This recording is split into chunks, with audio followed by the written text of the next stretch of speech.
la pandemia, pues hay este nivel de remesas. 2022 es el rojo, aumenta. 2023 aumenta, es el verde. 2024 es el amarillo. Ahora vean el 2025.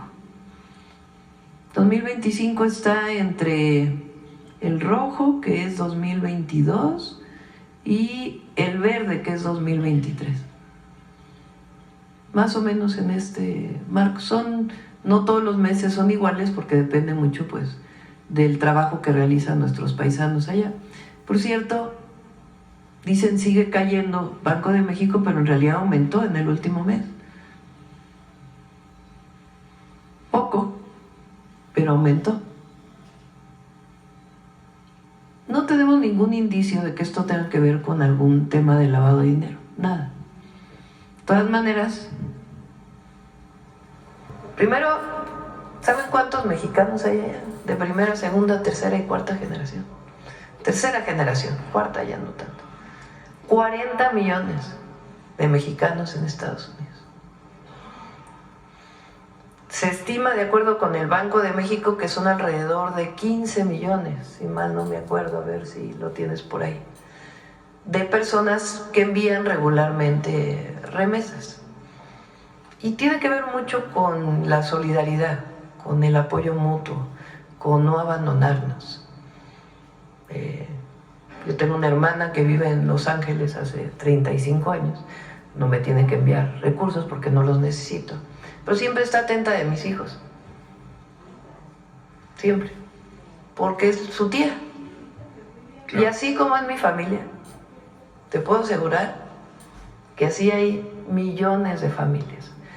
Los hijos que se van a Estados Unidos, que tienen 10 años allá y que no abandonan a la mamá y que le están hablando, pueden no tener papeles, pero de todas maneras envían sus remesas.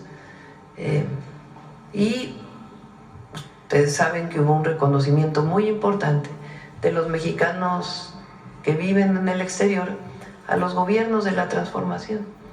Claro, mucho reconocimiento. Entonces, esto pues tiene que ver con ello y de todas maneras la UIF investiga si hay algún tema de lavado y hay mucha relación con la OFAC, con el FinCEN, que son las instituciones de Estados Unidos, para ver si en algún caso o se presume que hay algún tipo de lavado. El caso que mencionas de Ecuador, de Colombia, pues habría que revisar. Pero estos son los paisanos. Claro. O sea, 40 millones de mexicanos y 12 millones de ellos, 12 a 15 millones, todos los meses están ayudando a sus familias. Es algo de reconocer, de una generosidad extraordinaria. Claro. Y si en algún caso hay un tema ilegal, pues se investiga y se sanciona, pero no se puede explicar nunca. Las remesas tienen años que se envían. Claro. Y tiene que ver pues con la cercanía y los valores que tenemos los mexicanos. Sí, Presidenta, yo también provengo de una familia que ha tenido personas migrantes. Lamentablemente han tenido que irse del país porque no encontraron las condiciones laborales o de crecimiento, y pues en algunos otros casos supongo también tienen problemas de seguridad en sus regiones y por eso tienen que emigrar. Nadie lo hace por gusto. Pero esa gráfica que mostraba porque es importante, lo vamos a traer con estadísticas. Disminuyó la migración de mexicanos a Estados Unidos desde el 20 más o menos, 2020. Claro. Creció muchísimo la migración, ahora desde el 2024 disminuyó y luego cuando llegó el presidente Trump disminuyó todavía más, pero aumentó muchísimo en el 2021, 22 y 23 la migración de personas que no son mexicanas que utilizaban a México como vía, como movilidad para poder llegar a los Estados Unidos, de muchas nacionalidades. Incluso el presidente Biden abrió para venezolanos, para cubanos, y muchos de ellos entraban por México. Entonces, sí hubo un periodo muy grande de migración, particularmente, a ver, ponte la migración esa que siempre ponemos de deportados.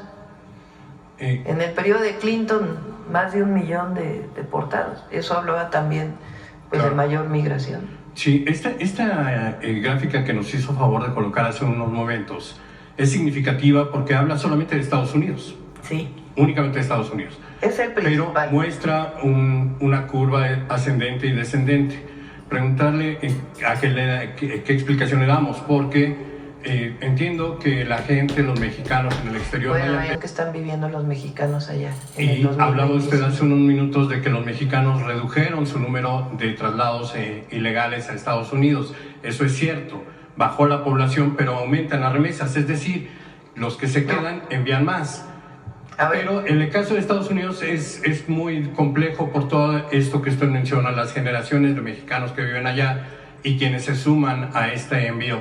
Le voy a dar otro dato, Presidenta. Canadá es el segundo país que envía remesas, o los mexicanos en Canadá son los segundos que envían remesas a México. Pero hay un tercer elemento en esta gráfica y es el dinero que no se sabe de dónde viene. Simplemente no tienen registro y son más de 500 millones de dólares en 2024. A ver, vamos primero. O sea, yo creo que valdría la pena que nos dijeras qué estás pretendiendo. O sea, ¿cuál es el fondo de lo que estás preguntando? Ya se lo pregunté, si tienen o no tienen indicios de lavado de dinero. No hay indicios de lavado de dinero, y si hubiera indicios en la investigación, pues hay que atenderlo y hay que atacarlo. Pero no por eso vamos a criminalizar a todos aquellos que envían remesas, ¿verdad? O sea, hay muchísimos, son 40 millones de primera, segunda, tercera generación que atienden a sus familias. Si hay algún delincuente que usa esa vía para lavar dinero, pues tiene que investigarse y tiene que sancionarse. Pero no se puede explicar las remesas a nuestro país por un asunto ilegal. Tiene que ver sencillamente con el apoyo de las y los mexicanos en Estados Unidos aquí. En los otros países, si lo mencionas, pues hay que investigarlo, y si se encuentra algo, pues tiene que presentarse la carpeta de investigación en la Fiscalía o la información a través de la coordinación con Estados Unidos. Pero esta idea de que las remesas se usan para lavado de dinero, no hay indicios de ello. Y si hubiera, pues tiene que sancionarse. Gracias. Presidenta, finalmente 2 elementos quedaron de hacernos favor de hacer llegar una tarjeta informativa hace 2 meses de el contrabando de combustible.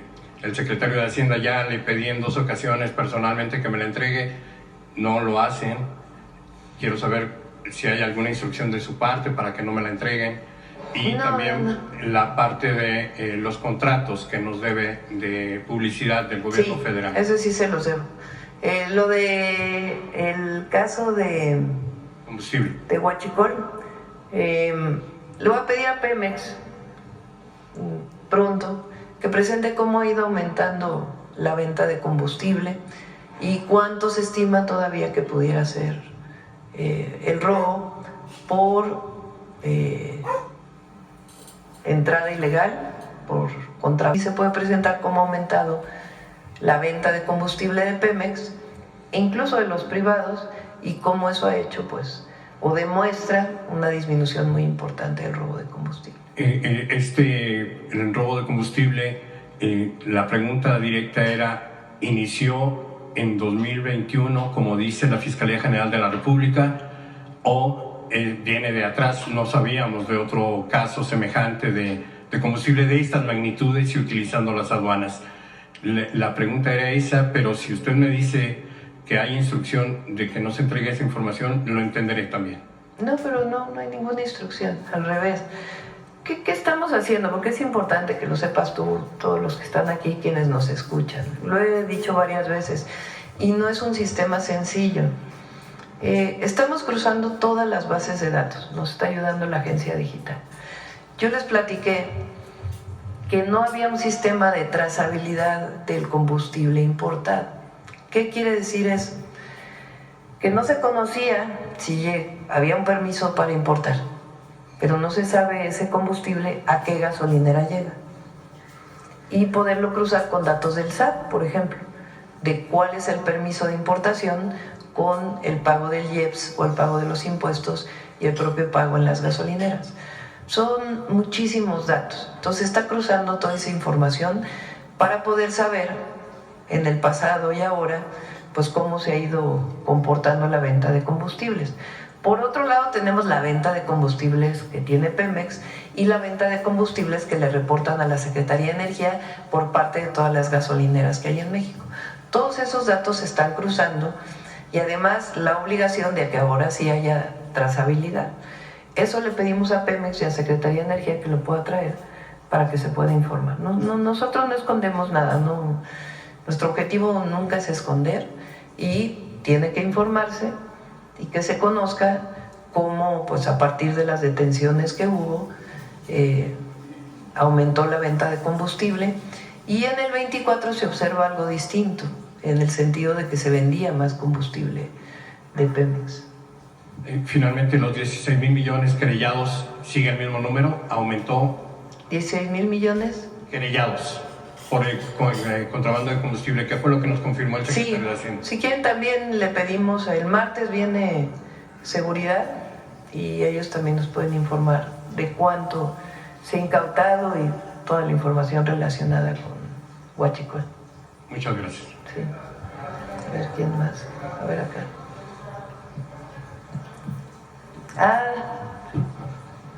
Buen día, Presidenta. Manuel Pedrero, de los Reporteros MX. Hace casi cerca de un mes aquí se presentó una investigación por parte, la presentó Omar García Harfuch, sobre el tema del lavado de dinero de los casinos, en concreto de varios, pero también de Ricardo Salinas Pliego.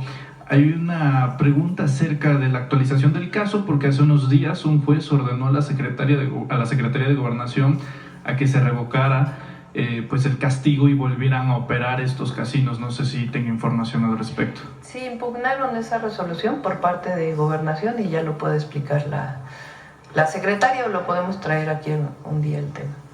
Y mientras tanto, pues obviamente por el comportamiento del juez, ¿algún llamado al Tribunal de Disciplina?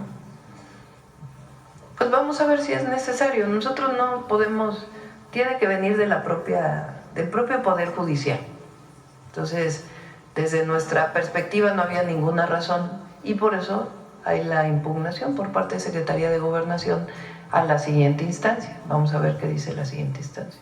Es como en otros casos donde, en este caso se trata de un asunto meramente económico, de lucro a través de dinero, pero también se dan otros casos, algunos jueces que pertenecen a la mitad que no se eligió de forma popular, que de repente también liberan a delincuentes en zonas regionales y esto repunta actos de violencia en algunas zonas, por ejemplo Colima, donde se dio el caso de estos jueces. ¿Qué se está haciendo al respecto si ya tienen la revisión de cómo es que pues, se sigue dando esta situación? Cuando hay un caso relevante que considera el Gabinete de Seguridad o alguna otra área, se presenta la queja ante el Tribunal de Disciplina Judicial. Ahora que lo preguntas, es muy importante el papel de ese tribunal, muy importante. Recuerden que antes la presidenta de la Corte o el presidente de la Corte era el presidente del Poder Judicial de la Corte y del Consejo de la Judicatura. Todo estaba en el mismo lugar. Ahora no. Ahora el Tribunal de Disciplina Judicial es quien sanciona a los jueces. Y yo pienso que ese Tribunal de Disciplina Judicial pues tiene que avanzar en la sanción ahí donde se conoce o se presume que hay corrupción o que hay tráfico de influencias. Entonces, ese tribunal tiene que funcionar adecuadamente. Y por supuesto no se trata de sancionar a todos los jueces, con base en criterios que ellos establezcan, pero sí es muy importante que ese tribunal haga su trabajo. No tengo yo información más allá, pero es importante que el tribunal informe a la opinión pública cómo es que realiza su trabajo. Ahora, entre las transiciones de la Fiscalía, ¿el caso ahora queda en manos de la licenciada Godoy? ¿Perdón? ¿El caso de los casinos ahora queda en manos de la nueva Fiscalía? Sí, ahí hubo una presentación. Siempre que hay presunción de lavado de dinero, se presenta denuncia penal, es obligatorio, y quedaría en manos de quien vaya a quedar en la fiscalía, y también pues la parte administrativa.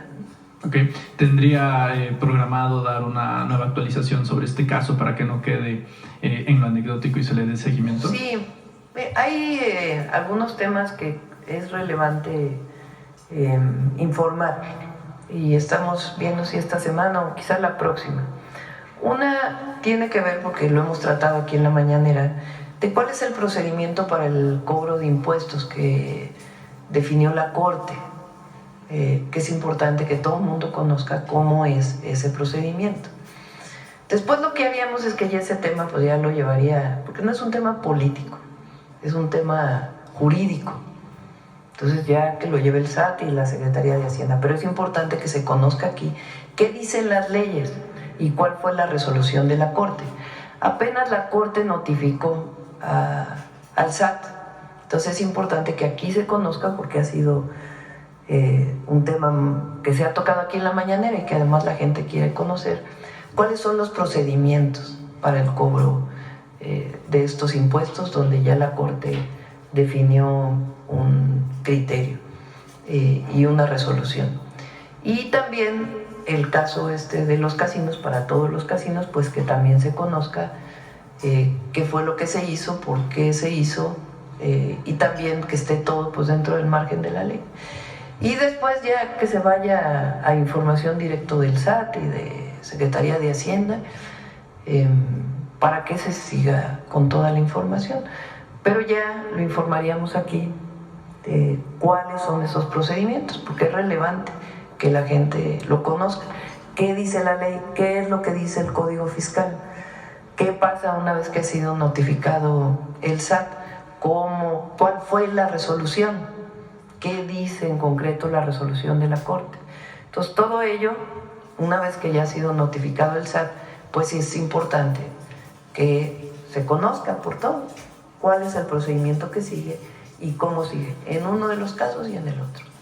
Hablando justamente del sujeto en cuestión, del evasor fiscal Salinas Pliego, ¿algún comentario sobre otra vez esta reiteración por parte del líder nacional del PAN, Jorge Romero Herrera, de ofrecerle esa plataforma política para allanarle el camino a una eventual candidatura presidencial en el 2030 presidenta, bajo el pretexto de que se está abriendo y dándole apertura al partido para los ciudadanos? Yo creo que son dos temas, ¿no? Uno, la justicia. Es decir, una persona que debe impuestos, que pasaron 15 años en un procedimiento jurídico de amparos y amparos y amparos, una resolución de la Corte y cómo debe pagar esos impuestos. Eso es justicia. Y eso definió la Corte, es Estado de Derecho. Ya la Corte tomó una resolución, pues se tiene que cumplir esa resolución, y es importante que todos sepan cuáles son los procedimientos para que se cumpla. Es un tema. La otra es politizar ese tema, que nosotros no lo politizamos, sino sencillamente decimos, esta es la ley y se tiene que cumplir con la ley. O sea, politizar el tema del cobro de impuestos, eso no lo hacemos nosotros, eso se ha hecho fuera por quien debe los impuestos. Entonces es un tema. El otro tema, desde mi punto de vista, tiene que ver qué se enarbola por parte de esta nueva visión del PAN, por parte de este empresario y de la derecha internacional, que es quien ha hecho todas estas campañas en contra nuestra, y es relevante, muy relevante. Porque ¿qué se defiende desde lo que llaman ellos la ultraderecha? Yo el 20 de noviembre en el discurso dije, pues lo que se defiende es regresar al porfiriato. Lo que se defiende, aunque digan lo contrario, porque eso ha sido históricamente la ultraderecha, pues es el uso, que no haya democracia, que no haya libertades. O sea, vean nada más los gobiernos Recordemos los golpes de Estado de Sudamérica en su momento,